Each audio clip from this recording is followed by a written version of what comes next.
जात आहेत आणि त्या ठिकाणी विरोधकांनी आम्हाला शांत करण्याची पूर्ण तयारी केलेली दिसते असं सुद्धा ते म्हणतायत सत्ताधाऱ्यांनी. त्याला कसं उत्तर द्या?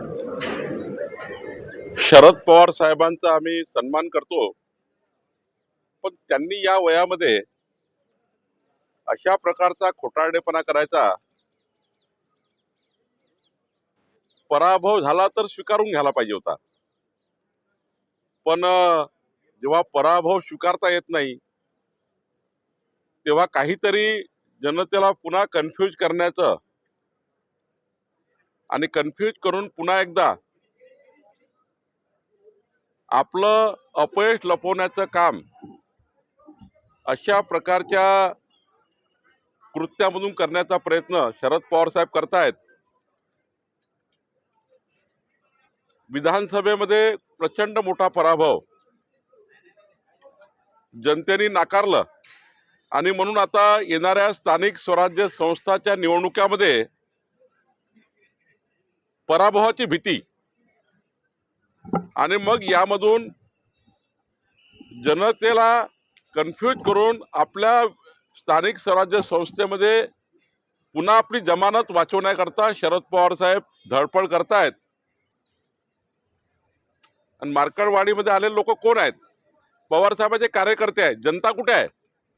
जनतेने तर विधानसभेला दाखवून दिलं की लोकसभेचा खोटारडेपणा जो होता तो जनतेने नाकारला आणि विधानसभेला जनतेने आम्हाला भरभरून मतं दिले आहेत. मग एवढंच आहे तर मार्कडवाडीमध्ये यापूर्वी ज्या ज्या निवडणुकीमध्ये ईव्हीएमवर मतदान झालं त्या मतदाराची आकडेवारी जर बघितली तेव्हा का आक्षेप घेतले नाही? मार्कडवाडीमध्ये एकदाच मतदान थोडी झालाय, अनेक निवडणुकीत मतदान झालाय. मग स्थानिक स्वराज्य संस्थात ईव्हीएमवर झालाय, त्यानंतर विधानसभेत ईव्हीएमवर मतदान झालाय, मशीनवर मतदान झालाय, त्यानंतर विधानसभेत झालाय, लोकसभेत झालाय, अनेक लोकसभेत अनेक विधानसभेत मतदान झालाय. तेव्हा आक्षेप घेतला नाही. पण जाणून बुजून जाणीवपूर्वक या महाराष्ट्राला पुन्हा एकदा या महाराष्ट्रामध्ये